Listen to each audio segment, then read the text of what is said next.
I hope everyone can hear me. First of all, I want to thank Je voudrais tout d'abord remercier la Confédération européenne des syndicats de m'avoir invité à parler au nom d'Amandie sur ces sujets importants. Je voudrais commencer tout de suite à parler un peu d'Amandie pour ceux qui ne la connaissent pas, un soupçon de nos origines et de notre vision. where we're coming from and our point of view. Amandie est le plus grand gestionnaire d'actifs européen, en fait le seul gestionnaire d'actifs européen dans les top 10 mondial. Les autres sont tous basés aux États-Unis. Et nous investissons dans toutes sortes d'actifs capital social, obligations, capital investissement, dettes privées, actifs réels et parmi toutes les zones géographiques, nous avons environ 1600 milliards d'actifs sous gestion. Je pense qu'il est important de dire que les objectifs d'investissement, les contraintes d'investissement, les types de clients pour les comptes desquels l'argent est géré, les types d'entreprises ou d'entreprises que nous finançons sont très larges. Very widely. Nous avons des clients à la fois du côté du commerce des détails, des épargnants du côté institutionnel, des compagnies d'assurance, des fonds souverains, toujours des différentes régions. On sovereign wealth funds.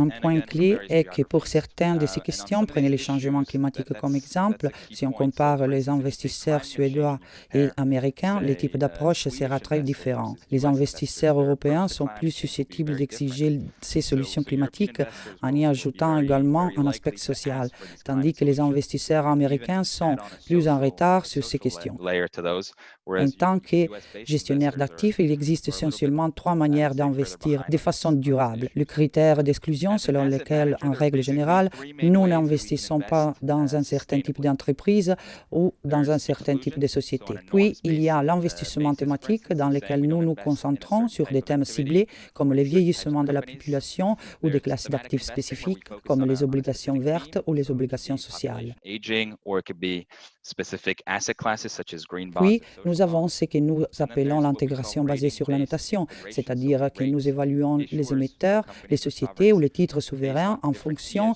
des différents critères ESG, environnementaux, sociaux et de gouvernance. Puis, nous utilisons cette évaluation en l'appliquant à sa propre stratégie d'investissement. At Amundi, and I think it's Chez Amandi, je pense qu'il est juste de le préciser, l'ESG est l'un de nos piliers fondateurs. Déjà en 2006, nous avons signé les principes de l'investissement responsable. Nous avons été pionniers avec les indices à faible émission des MSCI et plus récemment, par exemple avec la Banque mondiale, nous avons créé les plus grands fonds d'obligations vertes dédiés au marché émergent. and we use Aujourd'hui, nous avons environ 330 milliards d'euros d'actifs sous gestion responsables et nous utilisons toutes sortes de stratégies que j'ai mentionnées, l'exclusion, la thématique et celle basée sur la notation. Je tiens à souligner que nous avons également notre propre outil d'analyse. Nous avons évalué plus de 8000 émetteurs, y compris les obligations souveraines, selon 37 critères différents, utiliser des inputs quantitatifs des fournisseurs des données que les analystes ESG complètent ensuite avec leurs informations supplémentaires. destroying value, but Lorsque l'ESG a été mentionné comme les piliers fondateurs d'Amandi, de nombreuses personnes ont dit que nous perdrions de l'argent, détruirions des valeurs, mais pour nous, l'ESG n'est pas seulement une valeur que nous possédons. Il fait également partie de notre devoir fiduciaire. the three main points that I want to Nous avons récemment démontré que l'ESG est devenu matériel et contribue réellement à la performance financière. Je vais donc clore l'introduction d'Amandi. Il y a trois points principaux que je voudrais aborder aujourd'hui. Premièrement, avant la crise du Covid, il y avait déjà eu une mobilisation croissante des investissements sur des questions telles que le vert et le social. Et cela avait une influence significative sur la valorisation des actifs financiers tant en les marchés boursiers que la dette, et c'est une bonne nouvelle. some of these obstacles could be addressed. Le deuxième point que je vais souligner est qu'il existe encore des obstacles importants que nous voyons pour les investissements dans les domaines verts et sociaux. Mais chez Amandine, nous pensons qu'avec la crise du Covid, si nous parvenons à adopter une reprise durable, certaines de ces difficultés peuvent être surmontées. By the COVID crisis. So we Le have troisième point sur lequel je souhaite insister est de démontrer certaines des actions entreprises par Amandi pour surmonter ces obstacles. Ainsi, en lien avec les premiers points, la montée de l'investissement durable est une tendance récente qui a été vraiment accélérée par la crise du Covid. Notre département de recherche a publié de nombreux articles sur l'étude des investissements ESG en relation avec la performance financière, montrant qu'il y a eu un véritable arrêt en 2014, ce qui signifie qu'avant, il était difficile de dire qu'il y avait un impact significatif et cohérent de l'intégration ESG et du lien avec la performance performance financière. Mais à partir de 2014, ESG devient la source de nos performances, tant en Europe qu'en Amérique du Nord, tant sur les marchés actions que sur les marchés obligataires. Depuis 2018 et avant la crise du Covid, nous avons également remarqué des évolutions intéressantes. La première est, et je ne pense pas que cela surprendra beaucoup de monde, l'écart croissant entre l'Europe et les États-Unis. Les investissements ESG, les investissements durables, ont clairement recueilli du soutien en Europe, mais aux États-Unis, ils ont arrêté. L'une des raisons, si l'on réfléchit à la raison de cet écart sur l'investissement durable, peut être due au fait que les investisseurs influencent la demande d'offres des titres, conditionnant la valorisation de ces actifs. Mais le rôle des décideurs des politiques publiques est crucial, de sorte que, par exemple, lorsque les États-Unis se sont retirés du dernier accord sur le climat, cela pourrait avoir potentiellement influencé l'évaluation initiale des actifs sur les piliers environnementaux. C'est donc la première considération, l'écart croissant entre les États-Unis et l'Europe.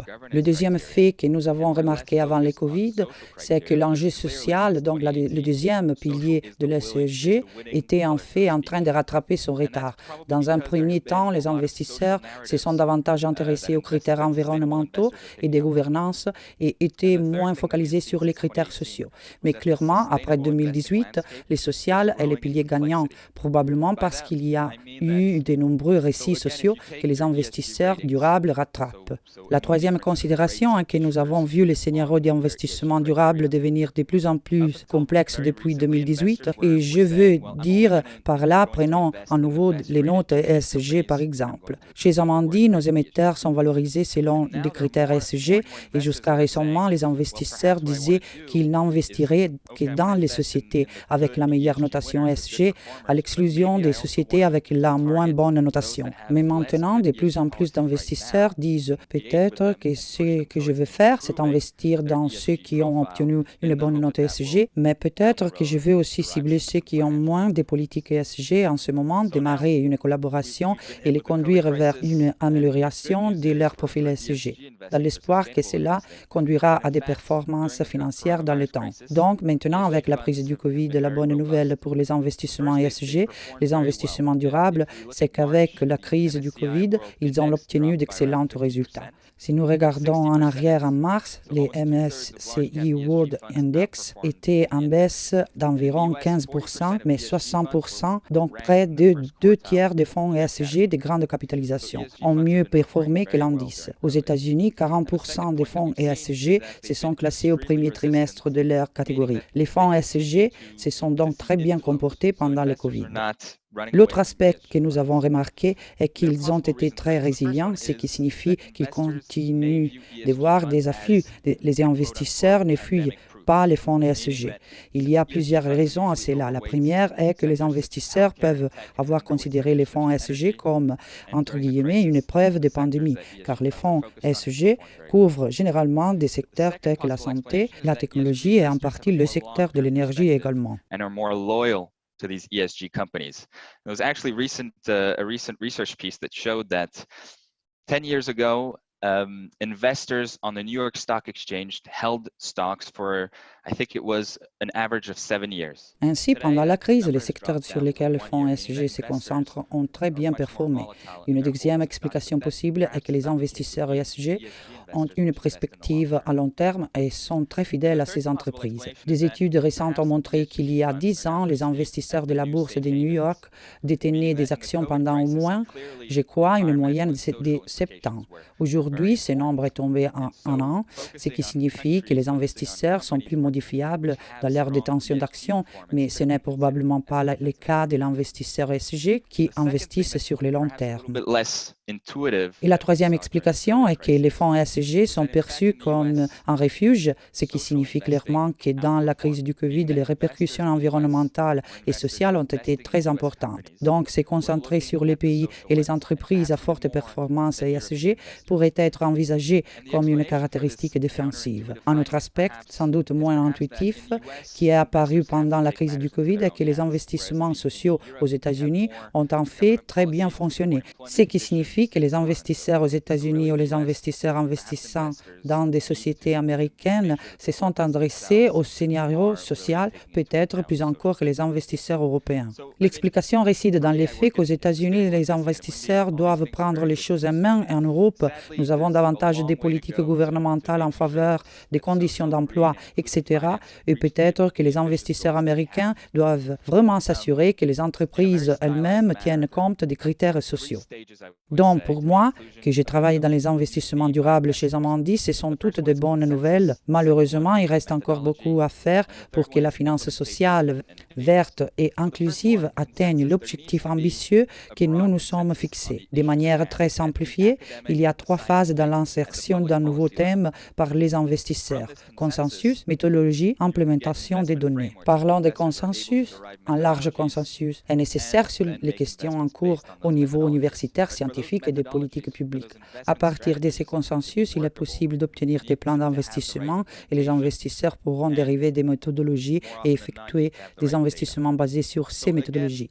Mais pour que ces méthodologies, pour que ces stratégies d'investissement soient viables, il faut avoir la bonne implémentation et aujourd'hui, plus que jamais, on a besoin de bonnes données. Ainsi, de manière très simplifiée, la plupart des enjeux, les changements climatiques d'une part et l'inclusion sociale d'autre part, n'ont pas atteint leur niveau de maturité. La question environnementale est probablement la plus évoluée sur la question du consentement. Probablement, de l'autre côté de l'Atlantique, ils diront qu'il n'y a pas de consensus scientifique. Mais en général, je pense que nous pouvons tous être d'accord sur l'impact du changement climatique. L'accord de Paris a été très important. Il a fixé des objectifs clairs à atteindre pour la planète en termes d'alignement des températures. De là, les investisseurs ont pu en tirer la méthodologie, en grande partie grâce aux travaux menés par le groupe d'experts techniques qui décrit l'accord de Paris en des termes que les investisseurs peuvent comprendre. En termes de risques financiers, quand on pense au changement climatique, on peut penser aux risques physiques d'une part, aux risques de transition de l'autre. Donc maintenant, les investisseurs ont des lignes directrices. Bien que les données manquent souvent de la qualité, nous apportons certainement des améliorations. Comme vous le savez tous, l'accord de Paris, par exemple, dit que nous devrions viser un monde de 2 degrés et, espérons-le, de 1,5 degrés Celsius. Leurs fournisseurs de données sont en mesure de déterminer si votre portefeuille est aligné à 2 ou 1,5 degrés ou s'il est plus orienté dans une trajectoire de 4, 5, 6 degrés. Ces méthodologies sont loin d'être parfaites, mais au moins, nous avons une base sur laquelle travailler. Sur la question sociale, cependant, je dirais que nous sommes à peine au stade initial du consensus. Si l'on prend par exemple le thème de l'inégalité qui a souvent émergé lors de la conférence d'hier et d'aujourd'hui, il existe encore une grande disparité entre ce qui est considéré comme équitable et économiquement souhaitable. Entre l'Europe continentale et les États-Unis, il est juste de dire que nous avons un point de vue différent sur la question. Du point de vue de l'investisseur, il est difficile d'en dériver des méthodologies. Les régimes des investisseurs manquent de clarification concernant les critères à prendre en compte pour l'inégalité, les risques que nous devrions fixer et ensuite, pour aller plus loin, nous aurions besoin d'une mise en œuvre appropriée et des données correctes. Sur le plan social, je crois qu'il y a un long chemin à parcourir, mais l'événement Covid a le potentiel de changer cette situation. Dans le domaine environnemental, et j'en n'entrerai pas dans les détails car il y a des gens mieux que moi pour le faire. Nous avons vu une impulsion pour une reprise verte, tant au niveau des politiques que pour les entreprises. Cette reprise verte exigera un financement massif, comme l'a dit Marco, certainement des fonds publics, certainement des investissements privés, et je pense que des innovations financières seront également nécessaires pour accompagner un programme aussi large. Par exemple, en Europe, on pense à la titrisation verte, qui n'est pas encore assez structurée, mais nous avons eu des retours positifs de la Commission européenne et des institutions financières européennes sur la nécessité de développer ce type d'innovation. Dans le domaine social, il est juste de dire qu'il y a le manque de consensus, l'énorme pression sur les systèmes sociaux dont nous avons parlé, la demande d'un nouveau contrat social a adouci la question du consentement est en sang. Depuis, les inégalités sont en hausse partout et les besoins d'inclusivité sont nécessaires partout. Je pense que nous pouvons tous convenir qu'il est absolument nécessaire de s'attaquer à ces problèmes. Chez Amundi, nous avons travaillé au lancement de certaines méthodologies, par exemple, qui permettront d'évaluer les inégalités et aussi concernant la transition juste. Et c'est un travail qui a été principalement réalisé par David Wood à Harvard et Nick Robbins à London School of Economics. Conformément aux nombreuses mesures prises par les syndicats pour garantir que la transition vers une économie à faible émission de carbone soit une transition juste et inclusive pour tous. Nous avons travaillé sur des méthodologies qui incluent les deux aspects. En parlant des méthodologies des inégalités, nous avons récemment lancé les premiers fonds qui cherchent à intégrer les inégalités dans son cadre d'investissement. Nous évaluons essentiellement les entreprises, qu'elles participent ou non à une réduction relative des inégalités dans leur pays d'origine. Nous évaluons les pays sur l'inégalité à travers les 5 piliers: politique fiscale, politique du travail, diversité, santé et éducation et droits de l'homme. Puis, procédons à l'évaluation des entreprises de la même manière. Nous exclurons dans les entreprises aux performances globales médiocres, aux résultats faibles par rapport aux 5 piliers et aux performances moins bonnes que celles du pays d'origine. Si on est une entreprise suédoise comme IKEA, étant donné que la Suède est assez bien appréciée en termes d'égalité des chances, les politiques internes de l'entreprise devraient être encore plus strictes que les statu quo de la Suède. Nous travaillons également sur des méthodologies pour intégrer la transition juste, mais c'est assez difficile. Il faut s'assurer d'avoir des bonnes données pour observer les indicateurs clés de performance. Cette transition juste nous confronte à des obstacles très différents d'un pays à l'autre, par exemple, même dans des pays qui peuvent sembler similaires comme la France et l'Allemagne. La question sociale de la transition vers une économie à faible émission de carbone. En Allemagne, il y a un énorme secteur automobile, ce qui est moins vrai en France. Il faut donc regarder secteur par secteur, pays par pays. Chez Amundi, nous travaillons dur pour nous assurer de fournir quelque chose de cohérent et d'applicable à une phase d'investissement plus globale. Dernier point, mais non le moindre, l'un des aspects clés du secteur privé et pour les investissements en particulier, les facteurs d'implication. Car au final, sur le marché coté, en observant ces grandes entreprises, on ne trouvera pas de pure perfection, mais plutôt des entreprises qui ne sont parfaites que dans certains de ces aspects. Les entreprises en transition qui tentent d'améliorer leur politique durable et souvent avec les nombreuses difficultés, l'approche ne peut pas seulement être négative et ne pas concerner uniquement la sélection et l'inclusion.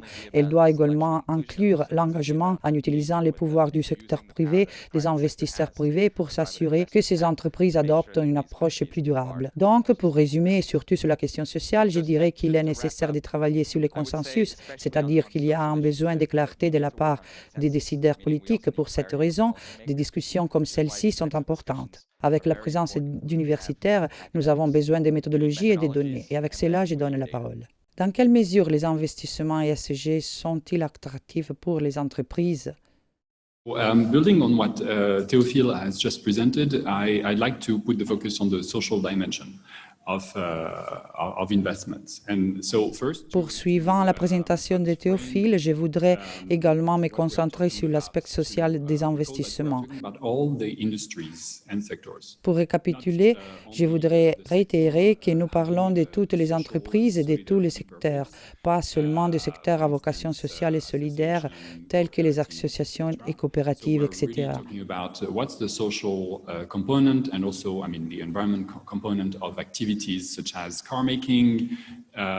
Mais nous parlons de la composante sociale et environnementale d'activités telles que l'automobile, l'agriculture, chimique. C'est une dimension qui touche tous les secteurs.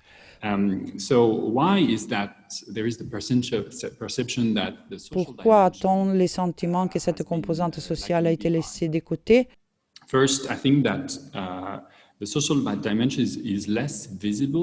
Tout d'abord, du fait que la dimension sociale est moins visible, moins tangible que l'impact environnemental. S'il existe des aspects très tangibles pour quantifier les risques sociaux et les inégalités, quand on pense aux émissions de carbone, aux émissions de CO2, au prix du carbone, il est beaucoup plus facile pour un investisseur, par exemple, de mesurer la performance et de la dimension environnementale. For some, there is a sense of urgency linked to climate change. Et même pour certains, il y a un sentiment d'urgence lié au changement climatique qui est assez visible. Par exemple, l'impact sur la biodiversité, les incendies des forêts, il est devenu un problème qui affecte de nombreuses catégories de personnes à travers le monde. Whereas the social dimension sometimes is a bit hidden.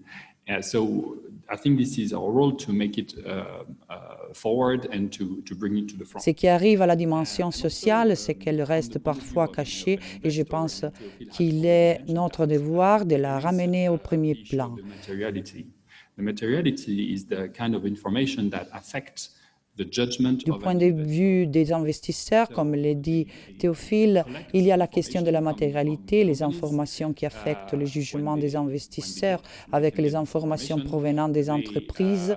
Lorsque cela est possible pour les obtenir, avec un rapport transparent, ils émettent un jugement et communiquent la décision d'investissement.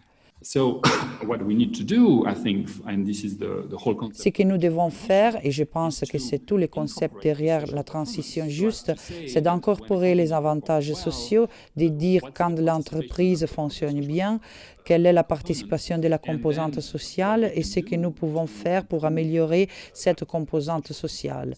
Il existe de nombreuses façons de procéder. So when it comes to the just transition concept and bringing back the social component, there are ways for the policymakers. En matière de transition juste et de restauration de la composante sociale, il existe des moyens pour les décideurs politiques de présenter ces indicateurs tangibles. Like the health and safety indicators, the gender pay gap, the rate of job creation. L'indicateur de santé et de sécurité, l'écart des rémunérations entre les sexes, les taux de création et de destruction d'emplois, les budgets consacrés à la formation et au recyclage, cartographie des âges, taux d'engagement, sont toutes des matrices et des données sur lesquelles travaillent les DRH et peuvent également être utilisées par les analystes pour mesurer les performances sociales des entreprises. Of companies. And this is what I think we should aim to do. And so at European level, the European Commission... Et c'est ce à quoi nous devons aspirer, comme la Commission européenne l'a fait au niveau européen, avec une taxonomie centrée sur l'aspect environnemental. Initiative to then create a European social taxonomy. Mais une nouvelle initiative pourrait également surgir pour créer une taxonomie sociale, une sorte de preuve sociale construite autour d'indicateurs communs. Et comme l'a dit Théophile, il est nécessaire de construire un terrain d'entente autour des indicateurs sociaux. Je voudrais recommander que nous soyons très concrets à propos des partenaires sociaux sur ce que les partenariats sociaux et les dialogues sociaux peuvent réaliser au niveau de l'entreprise. One mechanism that has been quite efficient is to Un mécanisme qui s'est avéré assez efficace est celui de combiner ou de lier la rémunération des cadres et managers à des indicateurs sociaux et de performance. De cette manière, le salaire est attribué non seulement sur la base d'indicateurs économiques, mais aussi sur certains indicateurs sociaux et environnementaux atteints. This has proven to be quite efficient to improve the CSR performance of companies. However, some research papers, actually by economist Patricia Criffo, Cette méthode s'est avérée assez efficace pour améliorer la performance RSE des entreprises. Stakeholders, not only shareholders, but Cependant, certains travaux de recherche de l'économiste Patricia Criffo ont montré que cette méthode fonctionne si l'entreprise travaille orientée vers ses parties prenantes, pas seulement ses actionnaires. Et je pense que c'est un concept important à suivre et à faire avancer. analyze this materiality, to analyze this the real performance. Il faut du temps pour développer la dimension sociale. Il faut plus de recherches pour analyser cette matérialité, la performance réelle. Mais il faut aussi une formation du personnel, une formation au management pour amener les concepts de RSE au centre de la stratégie et d'une stratégie à long terme dans les entreprises, plutôt que de les conserver comme un processus destin. Tel est le défi qui concerne tout le monde sur la transition juste, mettre le volet social avec le volet environnemental au centre de la stratégie de l'entreprise. Je pense que je vais m'arrêter ici avec mes premières impressions et donner la parole aux autres participants. Quel est le rôle de la notation sociale dans la promotion des investissements durables? Merci de m'accueillir et merci aux participants et organisateurs de ce bel événement. Je suis Manfredi et je suis ici aujourd'hui pour représenter Standard Ethics. Et tant que les coordinateurs de l'équipe de notation sollicitée, alors disons que je coordonne les analystes qui évaluent les entreprises sur une base sollicitée. Aujourd'hui, je vais vous parler des Standard Ethics, de ce qu'est la durabilité pour nous et de la façon dont elle peut être mesurée. Standard Ethics est une agence de notation de développement durable autoréglementée basée à Londres qui n'émet pas de notation financière. Ses clients sont des entreprises qui ont demandé une notation en Standard Ethics. Cette demande établit une relation confidentielle entre les parties, donc l'agence ne peut pas et n'utilise pas les données collectées en dehors de l'accord avec les clients et ne s'engage pas dans des activités de gestion de patrimoine ou de conseils tiers. Notre point de vue est donc un peu différent du point de vue de Guillaume et Théophile, car nous ne sommes pas un gestionnaire d'actifs, mais une agence de notation de durabilité. Nous suivons volontairement les directives des autorités européennes pour les titres et les marchés. La divulgation de toute action de notation est régie par des procédures. Nous avons un responsable de la conformité et nous suivons le modèle des barrières chinoises entre les différentes fonctions afin de préserver notre indépendance vis-à-vis des investisseurs et également en interne. Le concept de durabilité adopté par Standard Ethics est celui proposé aux Nations Unies en 1987 avec le rapport Brundtland intitulé « Notre avenir à tous ». C'est donc une évolution qui a satisfait les besoins du présent sans compromettre la capacité des générations futures à satisfaire les leurs. Nous pensons que la durabilité est une question planétaire, un concept global pour faire face aux grands phénomènes climatiques, sociaux et économiques qui vont bien au-delà des frontières d'une nation et du périmètre d'une seule entreprise.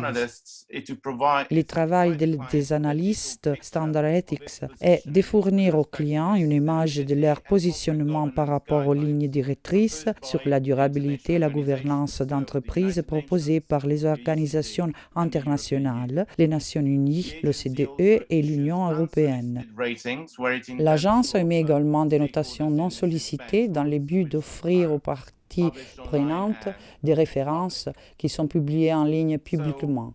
Le modèle commercial Standard Ethics, basé sur les modèles de paiement aux candidats, offre des notations de durabilité sollicitées et les délivre avec la plus grande indépendance vis-à-vis des investisseurs, des régulateurs, des consultants et des certificats. La notation est une évaluation de la conformité des entreprises des États souverains sur des questions telles que la gouvernance et la durabilité, comme l'indiquent les lignes directrices de l'organisation internationale que j'ai mentionnées plus tôt, puis l'ONU, l'OCDE et l'Union européenne. Il existe 9 classes de notation différentes disponibles. Les lettres vont du triple E à F. E signifie Europe et les notes peuvent être divisées en 3 niveaux, degré complet, inférieur et sans investissement. La méthodologie Standard Ethics est basée sur un algorithme propriétaire, un groupe de 6 variables et n'utilise pas des pondérations et ICP pour réaliser son analyse, pour émettre les évaluations. Donc l'algorithme, je voudrais le résumer, peut être divisé en 3 macro-domaines d'analyse. L'un est le positionnement de l'entreprise sur le marché. Le second est le taux dit de démocratie économique de l'entreprise. En gros, c'est la gouvernance d'entreprise et la façon dont les actionnaires sont traités. Et le dernier domaine est le domaine ESG pur, d'où la gouvernance de la durabilité, les politiques et les rôles ESG volontaires de l'entreprise. Certains aspects clés de la notation des standards ethics sont que l'agence utilise un processus de notation piloté par les analystes qui diffère quelque peu du processus de notation basé sur un questionnaire utilisé par les consultants qui ont besoin de mettre à jour et d'élargir leur base de données. Dans ces processus basés sur l'analyste, la performance n'exige pas que les candidats remplissent des formulaires. Les analystes des standards ethics collectent eux-mêmes les données nécessaires. Les informations sont conservées pendant l'évaluation et seulement pour une durée limitée, sans être utilisées pour enrichir la base des données. Nous n'effectuons pas des conseils ou des recherches pour les comptes des tiers et nous ne pouvons pas utiliser les données collectées à des fins autres que l'évaluation. Avec l'émission de la notation, les clients de l'entreprise ou les candidats reçoivent un document de l'analyste qui est gardé confidentiel entre les parties, les dites directives des standards ethics et un rapport final d'environ 15 pages qui peut être utilisé pour être publié sur externe si l'entreprise le souhaite. Il n'y a pas de réponse spécifique à la raison pour laquelle obtenir une évaluation d'entreprise avec Standard Ethics. Il y en a beaucoup. La réponse classique que nous pourrions donner est que nous ne savons pas. Cela dépend des entreprises qui décident de le faire sur une base volontaire. Certains objectifs commerciaux peuvent évidemment être atteints grâce à la notation Standard Ethics. Ils concernent la stratégie d'entreprise, la gouvernance, les relations avec les parties prenantes, d'autres modes de communication avec le monde financier, les secteurs du crédit, ou tout simplement cela peut être vu comme un processus de renouveau culturel au sein de l'entreprise sur l'aspect de la durabilité. En tant que fournisseur d'indices de durabilité en ce qui concerne le marché, l'agence analyse les plus grandes entreprises énumérées et émet une notation non sollicitée qui, comme je l'ai déjà dit, peut être utilisée comme un indice national, thématique ou régional, référence également par les investisseurs institutionnels. Aujourd'hui, l'agence couvre les principaux marchés mondiaux et industrialisés et en mai 2020, un aperçu de la méthodologie ESG ou une sorte de proposition concernant les notations de durabilité et leur assurance, même dans un monde post-Covid, a été publié en ligne sur le site de l'agence. Il y a 3 points fondamentaux de ces documents que je voudrais souligner. Si nous voulons quelqu'un qui mesure correctement la durabilité, telle qu'est définie globalement par des organisations comme l'Union européenne, les Nations unies ou l'OCDE, dans les domaines des politiques ESG, nous devons trouver des investisseurs extérieurs. Tout d'abord, les modèles d'entreprise ne devraient pas être payés par les investisseurs ou travailler en leur nom, mais devraient être un modèle avec paiement aux demandeurs.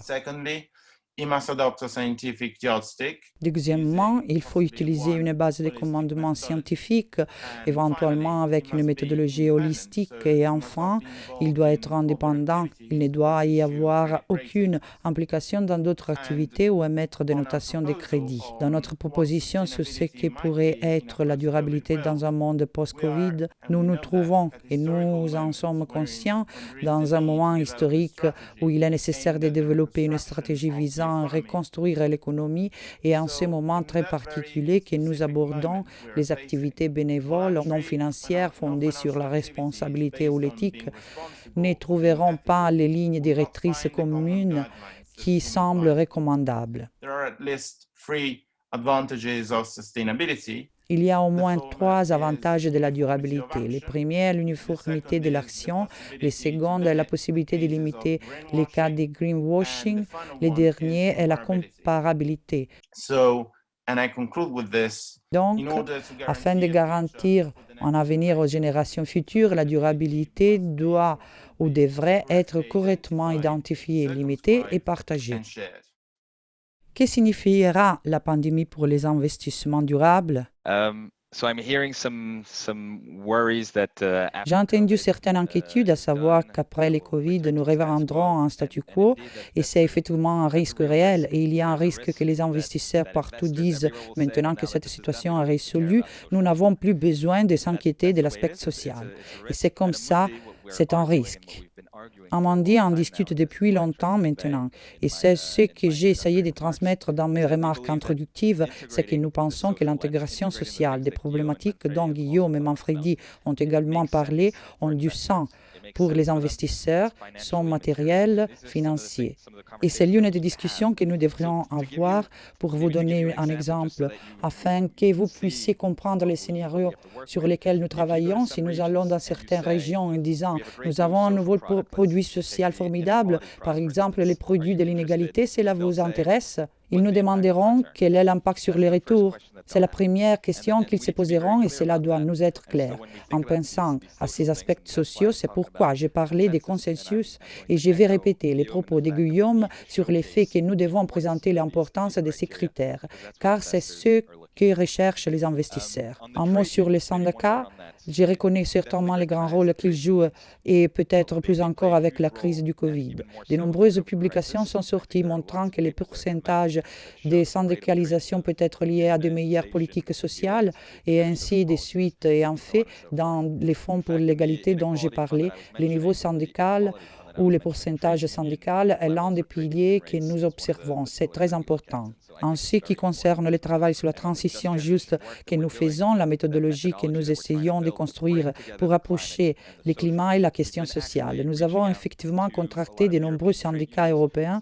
C'est aussi ainsi que j'ai rencontré Marco pour la première fois, puis parlé aux syndicats en France pour avoir leur avis, pour mieux comprendre ce que signifie la transition juste du point de vue des travailleurs et ce que nous, en tant que gérants d'actifs, devons rechercher. Nous reconnaissons donc certainement le rôle important des syndicats, mais la question est de savoir comment intégrer cet aspect dans le cadre d'investissement, quels sont les indicateurs du PCI que nous devrions considérer, etc. Il y a une différence entre le monde anglo-saxon et l'Europe continentale, peut-être l'Asie, l'Amérique latine, et donc comment prendre en compte ces différences. Ce sont les problèmes qu'il faut aborder. Une dernière note sur les mots défensifs. Je suis d'accord avec l'excellente observation faite par les participants et cela semble certainement négatif.